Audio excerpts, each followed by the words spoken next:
اور پھر کہتے ہیں کہ توبہ نو باس اخبی اباسا، اگر توبہ نہیں کرنی ہے تو پاؤں نکالو، نکلو یہاں سے۔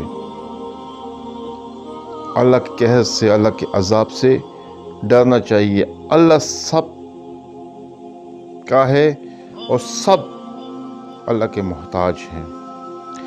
وہ میں یہ اس لیے کہہ رہا ہوں کہ یہ جو شاید کا جو میں قصہ کر رہا تھا، یہ جو ابھی یا یو ایس اے میں ہے، تو یہ مسلمانوں کو بہت حقیر اور یہ عالم دین کے ساتھ اور مولوی کے ساتھ بھی پنگا لیتا پھر رہا ہے، کیونکہ کافر کے ملک میں رہ کر اس کی دل و دماغ پر چربی چڑھ گئی ہے، سور کی چربی، کیونکہ شیمپو ہے، صابن ہے، وہ سب سور کی چربی ہے، وہاں کی گھی ہے یا آئل ہے، وہ بھی سب سور کی چربی ہے، ٹھیک ہے۔ اگر وہ کہتے ہیں کہ مطلب کہ یہ کچھ اور یہ کرولی وغیرہ کے آئل ہیں تو نہیں، اس میں بھی سور کی آمیزش ہی ہوتی ہے، تو یہ تقریباً اس کے لیے سٹیا گیا ہے، شاید انور نام ہے اس کا، سچ۔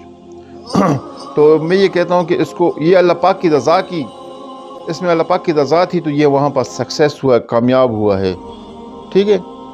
کوئی مومن یا کوئی مسلمان اس کے ساتھ جیلس نہیں ہے، لیکن یہ مسلمانوں کی تذلیل کرتا پھرتا ہے۔ میں اس کی یہ دلیل دوں گا کہ حضرت ادریس علیہ السلام نے جب فرشتے کو کہا کہ مجھے کہ جنت کی سیر کرو، جب جنت کی سیر کروائی تو اسے کہنے لگا کہ چلو باہر نکلو، آؤ چلتے ہیں۔ تو اس نے کہا کہ کیا ہوا، میں تو کیا جنت سے باہر نکلنے کے لیے تو نہیں آیا۔ تو اس پر کیا فرشتے نے اللہ پاک سے کیا شکایت کی کہ اللہ پاک یہ شخص تو کیا کہتا ہے کہ میں تو جنت سے نہیں نکلنے والا۔ تو پھر اللہ پاک نے فرمایا کہ اس کی یاری بھی تمہارے ساتھ میں نے ہی لگائی تھی کہ میں اس کو جنت میں داخل کرنا چاہتا تھا زندوں میں۔ تو میں یہ کہتا ہوں کہ اس کو اللہ پاک نے یہ دولت اس کے لیے مقرر کی ہوئی تھی، شاید انور کے لیے۔ تو یہ مطلب کہ وہ کہتے ہیں کہ ایک پیسے کا یعنی 50 پیسے کی جو تھیلا ہوتا ہے نا، تو اس میں اگر 100 پیسے پڑ جائیں نا تو وہ تھیلی پھٹ جاتی ہے، تو ٹھیک سیم یہ بھی ہے، سامنے والے کے سامنے جھکنا شرک ہے، اور جبکہ اللہ پاک کے سامنے جھکنا عبادت ہے۔ دولت کی وجہ سے کسی کے لیے جھکنا دولت کی وجہ سے کسی کی دولت ہے تو اپنے لیے ہے، اور اس دولت کس نے دی ہے؟ رب العالمین نے دی ہے۔ اور دولت کی وجہ سے کسی کے ساتھ جھک کر ملا کوئی بھی مسلمان تو سمجھ لو کہ اس نے کیا اپنے لیے آگ چن لی۔ ہاں عزت کریں، احترام کریں، اچھی طریقے سے ملیں، اچھے اخلاقیات رکھیں، لیکن جھک کر ملنا یہ اسلام میں نہیں ہے۔ جھکنا صرف رب العالمین کے سامنے ہے۔ سمجھنے والے سمجھ گئے، جو نہ سمجھے وہ اناڑی ہے۔ اللہ رحم فرمائے ہماری روحانیات پر۔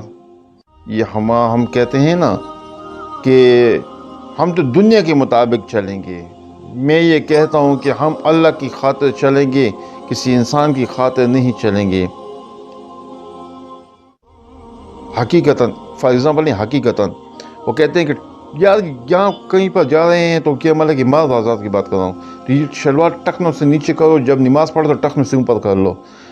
میں یہ کہتا ہوں کہ نہیں، میں کسی انسان کو خوش کرنے کے لیے ٹخنوں سے نیچے شلوار نہیں لے کر جاؤں گا، ٹخنوں سے اوپر ہی ہوگی، چاہے نماز پڑھ رہا ہوں، نہیں پڑھ رہا ہوں، چڑھ رہا ہوں، پھر رہا ہوں، چاہے وضو ہے یا نہیں ہے، شلوار ٹخنوں سے اوپر ہی رہے گی۔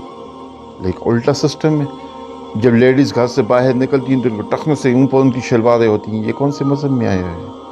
اسلام میں تو کہیں پر بھی نہیں ہے۔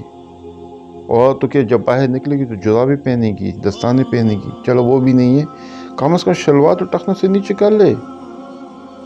ہمارے جو عورتیں ہیں جو بہت کہتی ہیں کہ ہم ماڈرن مغربی کلچر زدہ ہے، وہ جب ننگے ساتھ پھرتی ہیں تو ایسے لگتا ہے کہ جیسے کہ چڑیا کا گھونسلہ سر پر لے کر پھر رہی ہوں۔ بہت ہی افسوس کی بات ہے کہ ہمارے مسلمان فیمیلز جو ہیں وہ کافرین فیمیل کے راستے پر چل نکلی ہیں، ڈگر پر چل نکلی ہیں کہ وہ جو کچھ کر رہی ہیں ٹھیک کر رہی ہیں۔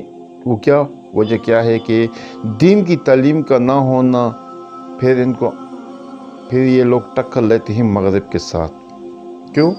کالج آباد، یونیورسٹی آباد، کیا ماحول چل رہا ہے، کیسے زندگی چل رہی ہے، بس جو کیا جیسے کیا، حرام حریص کیا، بس مزے کیے، عیش کی، چلو بھئی کھاؤ پیو موج کرو.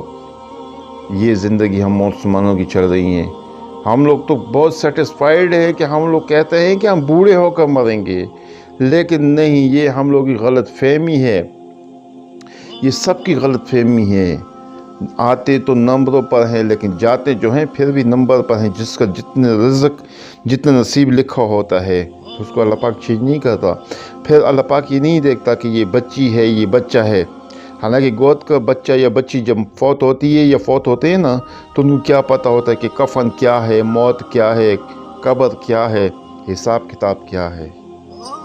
اور پھر یہ جو کہ بڑے ہوتے ہیں، پھر جو بالغ ہوتے ہیں، پھر یہ کہتے ہیں کہ قبر بھی جانتے ہیں، کفن بھی جانتے ہیں، موت بھی جانتے ہیں، قبر کا اندھیرا بھی جانتے ہیں، لیکن اس کے لیے تیاری بھی جانتے ہیں، لیکن تیاری کرتے نہیں ہیں.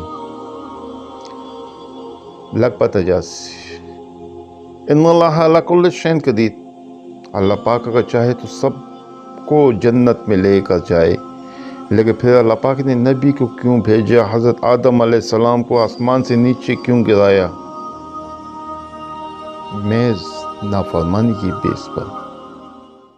کیونکہ اللہ پاک نے پھر بعد میں معاف کر دیا تھا. ربنا ظلمنا انفسنا وَإِن لَمْ تَغْفِرْ لَنَا وَتَرْحَمْنَا لَنَكُونَ مِنَ الْخَاسِرِينَ.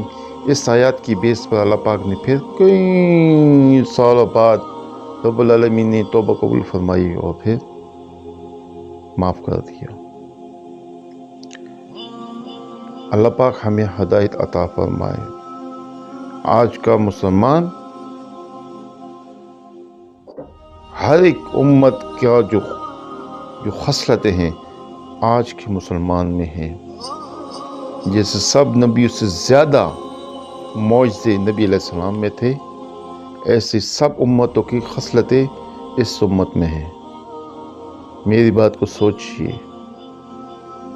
یہ بڑی ہائی لیول کی باتیں ہیں، یہ مفتی کی لیول کی باتیں ہیں. یا ربی سلم وسلم.